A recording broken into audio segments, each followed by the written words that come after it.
مقابلے میں ہم نے دیکھا ہے کہ یہ ٹویٹر پہ سوشل میڈیا پلیٹ فارم پہ ٹاپ ٹرینڈ کرتے رہے ہیں. ان سے ان کی زندگی کے متعلق پوچھتے ہیں اور یہ کیسے سیاست میں آیا ہے, تفصیل سے اس کے ساتھ گفتگو کریں گے. السلام علیکم سر. وعلیکم السلام. سب سے پہلے تو مشکور ہوں کہ آپ لوگ ہماری آواز آگے پہنچا رہے ہیں. کیا حال ہے, خیریت سے ہیں؟ جی بالکل. آپ کی دعائیں. آپ ٹھیک؟ اچھا, مجھے سب سے پہلے تو یہ بتائیں کہ آپ پاکستان تحریک انصاف کے کون سے عہدیدار تھے, پارٹی عہدیدار, اور کیسے آپ کو ٹکٹ ملا, اور تھوڑی سی آپ کی سیاست کے متعلق ایسے بات چیت کریں گے ہم. میں پارٹی میں 2013 میں ڈسٹرکٹ کیبنٹ میں پہلی دفعہ مجھے عہدہ دیا گیا سیکریٹری انجینئر.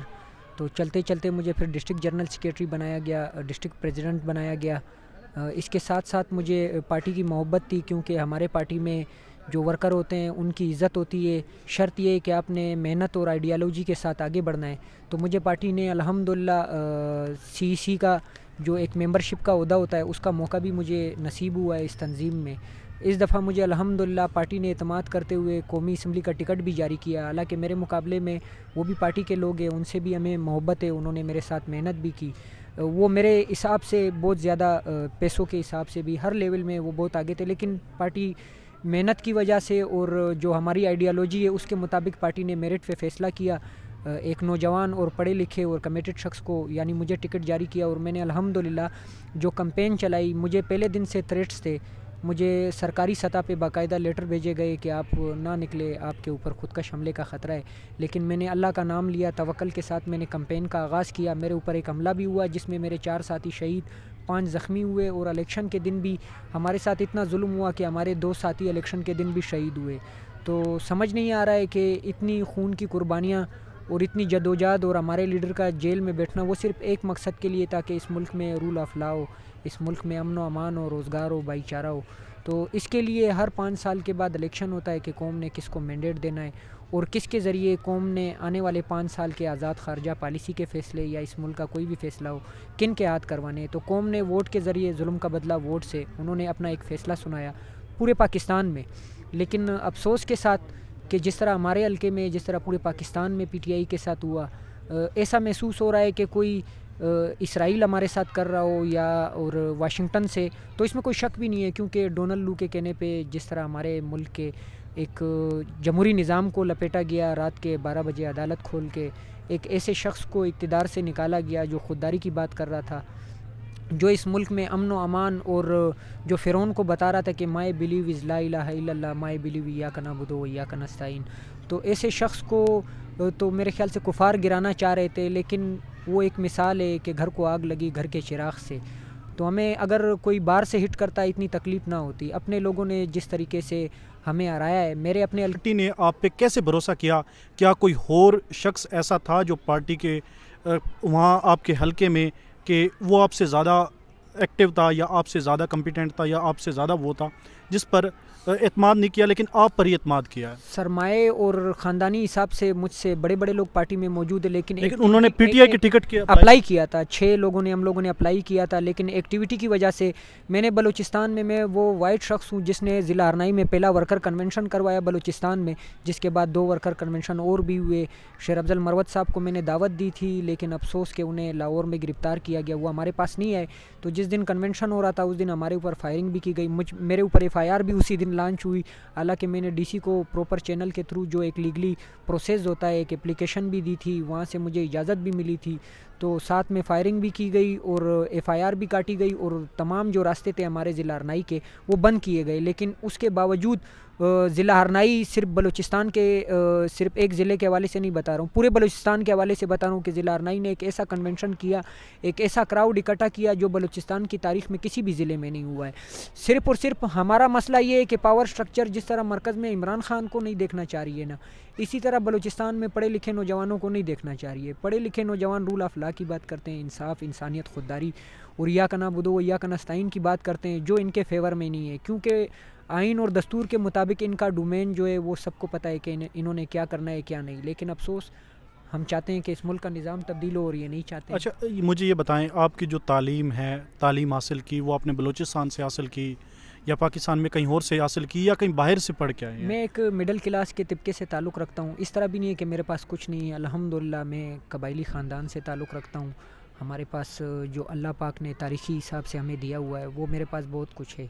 پیسے میرے پاس نہیں ہوں گے, دل میرا بہت بڑا ہے, مجھے صرف اور صرف سپورٹ اس وجہ سے ملی کہ میں عمران خان کا جو حقیقی ایک نظریہ ہے اس کے مطابق میں گراؤنڈ پہ کام کر رہا تھا. جو وہاں امن و امان کے حالات ہے, وہاں جس طرح پلانٹڈ طریقے سے جو کچھ کیا جا رہا ہے, بدامنی بنائی جا رہی ہے, یا وہاں جو ہمارے منرلز ہے اس پہ جس طرح کے ٹیکس اللیگلی لیے جائیں, میں یہ ساری چیزیں صرف اور صرف بیان نہیں کر رہا ہوں, ثابت کرنے کے لیے بھی تیار ہوں. صرف تعلیم کے حوالے سے یہ کہنا چاہتا ہوں, میں نے میٹرک جو ہے وہ سکھر سے ایم کے ہائی اسکول سے کیا ہے, جو سندھ بورڈ ہے اس سے کیا ہے, اور ایف ایس سی جو ہے میں نے اپلائی جو ہے وہ سائنس کالج کوئٹہ میں کیا تھا. اس کے بعد میں مائیگریشن میں نے کی ضلع ہرنائی, اور بی اے ریگولر میں نے سوشیالوجی میں کیا ہے 2013 یا 12 میں. اس کے بعد میں نے آج دن تک پورا مکمل وقت پارٹی اور قوم اور اپنے علاقے اور سوشل ورک کے لیے وقف کیا ہے. یہ الگ بات ہے کہ آج سوشل میڈیا پہ ہمیں ایک نمایاں سپورٹ ملی جس کی وجہ سے سب ہمیں جاننے لگ گئے. تو ہمارا مقصد ہے, میں نے کی سیٹ نہیں ہے, نام لالچ والے افراد ہے جو لالچ رکھتے ہیں, انہیں مراعات اور مفادات کی ضرورت ہوتی ہے, وہ اپنے زندگی کا خیال رکھتے ہیں. اگر ہم اپنے زندگی کا خیال نہیں رکھ رہے ہیں تو مقصد یہ ہے کہ ہمیں کوئی کرسی پیاری نہیں ہے.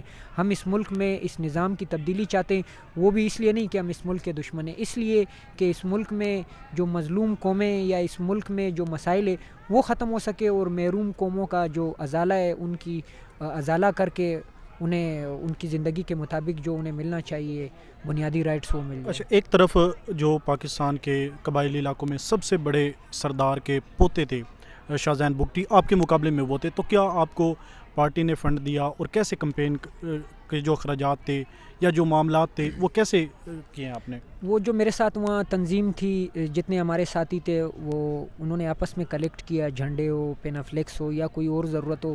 میں نے کسی ورکر کو کوئی گاڑی نہیں دی ہے, کوئی بریانی نہیں دی ہے, یہ ان کی اپنی محبت تھی, جذبہ تھا. اس جذبے اور محبت میں انہوں نے مجھے سپورٹ کیا. شاہ زین بگٹی کو نہیں جتایا گیا ہے, بلکہ اس حلقے پر میاں خان بگٹی نام ہے اسے جتوایا گیا ہے.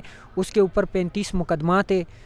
وہ باقاعدہ کراچی سے چوری کی گاڑیاں خرید کر, یہ سما نیوز کی ایک رپورٹ ہے, آپ سب نے دیکھی ہوگی, سوشل میڈیا پہ چل رہی ہے اس وقت. تو ایسے لوگوں کو نمائندہ بنانا, پاور سٹرکچر یہ ظاہر کر رہی ہے کہ ہم اس ملک میں پڑھے لکھے نوجوانوں کو نہیں بلکہ چوروں کو سپورٹ کر رہے ہیں. نہیں, آپ کے ساتھ جو ریلی کے اندر بڑی بڑی گاڑیاں تھیں وہ لوگ خود سے لے کے آتے تھے؟ جی بالکل, یقیناً. آپ کے پاس بھی کوئی گاڑی ہے یا ایک گاڑی بھی میری ذاتی پراپرٹی نہیں ہے. یہ سارے جتنے میرے فرینڈ تھے, دوست تھے, عمران خان کے سپورٹر تھے, تو یہ ان کی محبت تھی. کسی نے فورنر دیا, تو کسی نے لینڈ کروزر دیا, کسی نے 2D دی, کسی نے کوئی اور گاڑی دی. یعنی سپورٹ جو ہے وہ پبلک نے کیا ہے. میرے پاس کوئی اس طرح کا, اللہ پاک نے بہت کچھ دیا ہے, لیکن میرے پاس اس وقت اپنی کوئی گاڑی موجود نہیں. پیچھے آپ کسی قبائلی سردار سے, گھرانے سے تعلق ہے یا نہیں, میں عام خاندان سے تعلق رکھتا ہوں. قبائلی ضرور ہوں, لیکن میں کوئی میر, معتبر, وڈیرے اور سردار اس طرح جاگیردار خاندان سے تعلق نہیں رکھتا ہوں. اللہ پاک نے اتنا دیا ہوا ہے کہ 2 وقت کا اچھا سا گزارا ہو جاتا ہے. اچھا, اب جو سچویشن ہے الیکشن کی, عدالتوں میں معاملات جائیں گے, الیکشن کمیشن میں جائیں گے, 2013 کے الیکشن کے, 2018 کے الیکشن کے آج تک فیصلے نہیں ہو سکے, تو اب آپ کی زندگی کا کیا لائے عمل ہے اور کیا مقصد ہے, اور کیا کس چیز کو لے کے چلیں گے؟ کیا جو پارٹی کی پالیسی ہے اسی کو لے کے چلیں گے یا کوئی اپنا کام کریں گے؟ دیکھیں, بلوچستان میں جتنے لوگ ہیں ان کے اوپر الزام لگایا جاتا ہے کہ یہ غدار ہے. میں دل سے کہہ رہا ہوں, ہمارا دل دکھتا ہے, کوئی وہاں غدار نہیں ہے. وہاں 75 سالوں سے یہی ظلم چل رہا ہے جو اس دفعہ ہوا ہے. یہ لیکن یہ ہے کہ ہمارے لوگوں کو آج سمجھ آ رہی ہے بات کہ بلوچستان والے واقعی میں غدار نہیں ہیں, ان کے ساتھ ظلم ہو رہا ہے. ہم تو کمپین میں باقاعدہ تھریٹس ہونے کے باوجود مجھے ایک سیکورٹی اہلکار نہیں دیا گیا, حالانکہ میرے اوپر دھماکہ بھی ہوا. اس کے باوجود ہر گلی گلی, چوک چوک جا کے, ہر ضلع جا کے, جتنے مشکل راستے تھے انہیں عبور کر کے ہم ہر جگہ جب جاتے تھے, ہم صرف یہ کہتے تھے کہ ہم نے مسلح جنگ کی طرف نہیں جانا ہے. ہم نے قلم کے ذریعے, علم کے ذریعے, سیاست کے ذریعے, سیاسی میدان کے ذریعے اس قوم کے مسائل کو حل کرنا ہے اور یہاں کے حالات کو کنٹرول کرنا ہے. لیکن افسوس کہ یہ لوگ خود لوگوں کو مسلح بنا رہے ہیں, تو ہم مسلح تو نہیں بنیں گے. ہم پڑھے لکھے لوگ ہیں, ہم جس طرح بات کر رہے ہیں اسی طرح بات جاری رکھیں. ہمارے جو پلیٹ فارم سے آپ پاکستان کے کونے کونے میں, پنجاب میں, سندھ میں, KPK میں اپنی جو نوجوان نسل ہے اس کو کیا پیغام دیں گے, چاہے وہ آنے والے نوجوان ہیں اور خاص طور پہ, اور جو نوجوان پاکستان تحریک انصاف سے وابستہ ہیں ان کو کیا پیغام دیں گے اپنی طرف سے؟ میں صرف اپنے نوجوانوں سے ہاتھ جوڑ کے ایک ہی اپیل کرتا ہوں کہ دیکھیں, یہ جو آپ کو بتاتے ہیں کہ آپ نے یہ نہیں کرنا ہے, آپ کی زندگی خطرے میں پڑ جائے گی, یا آپ کا بزنس خراب ہو جائے گا, یا آپ کے فیملی کو تھریٹس ہوں گے, دیکھیے یہ جو زندگی گزار رہے ہیں ہم، اس سے خطرناک زندگی نہیں آ سکتی ہے. جو تھریٹس اس وقت پورے ملک کو ہے، دیکھیں میں بھی اس ملک کا حصہ ہوں. جو عام آدمی گھر پہ بیٹھا ہوا ہے اسے براہ راست اگر تھریٹس نہیں مل رہی ہے، وہ ملک کا حصہ تو ہے. ڈونلڈ لو نے پورے ملک کو تھریٹ دی تھی نا. اس نے تو صرف وزیر اعظم جو ہے وہ کسی ایک پارٹی کو تو ریپرزینٹ نہیں کر رہا تھا، وہ تو ہمارے ملک کی نمائندگی کر رہا تھا. تو آپ لوگوں نے اس غلامی سے نکلنے کے لیے خوف کا بت توڑنا ہے. آپ کا رزق، آپ کی عزت، آپ کی ذلت، یہ تمام چیزیں جو ہے، موت جو ہے، زندگی جو ہے، یہ آپ کے رب کے ہاتھ میں. اگر ہم مسلمان ہیں تو یہ خوف آپ نے توڑنا ہے. جب تک ہم 100% ریالٹی کے مطابق سچ نہیں بولیں گے، غدار جو بھی ہو، چاہے صدام ہو یا کوئی طاقتور ہو، اس کو غدار نہیں کہیں گے. اور جو محب وطن ہو، چاہے وہ صدام ہو یا کوئی اور ہو، اس کو محب وطن نہیں کہیں گے یا رول آف لا کے لیے نہیں لڑیں گے، تو ہمارے ملک میں کبھی بھی تبدیلی نہیں آئے گی. اگر ووٹ کے ذریعے چینج آنا ہوتا نا، تو ووٹ تو آلریڈی قوم دے چکی ہے نا. مینڈیٹ قوم نے کسے دیا؟ تو اس ملک میں ایک انقلاب کی ضرورت ہے. خونی انقلاب کی نہیں، پرامن احتجاج کی ضرورت ہے. پورے ملک کے جتنے نوجوان ہیں، جتنی عوام ہے، چاہے وہ بزرگ افراد ہو، خواتین ہو، ہم سب نے اس ملک کو سنوارنا ہے. اگر ہم اسی طرح خاموش رہے، وہ ایک مثال دی جاتی ہے کہ دنیا برے لوگوں کی برائی کی وجہ سے خراب نہیں ہوتی ہے، بلکہ اچھے لوگوں کی جو خاموشی ہے اس کی وجہ سے خراب ہوتی ہے. تو اپنی خاموشی توڑیں اپنے آنے والی نسل کے لیے. ماضی میں تو انہوں نے جو ہمارے ساتھ کیا ہے، آج حال میں ہمارا جو حال ہے وہ آپ سب کے سامنے. اگر آپ اس ملک کا مستقبل بہتر دیکھنا چاہتے ہیں یا آپ اپنے آنے والی نسلوں کی بہتر زندگی دیکھنا چاہتے ہیں، تو خوف کا بت توڑ کے اللہ کا نام لے کے توکل کر کے 313 نے بھی مقابلہ کیا تھا، آپ بھی کر سکتے ہیں. بہت شکریہ.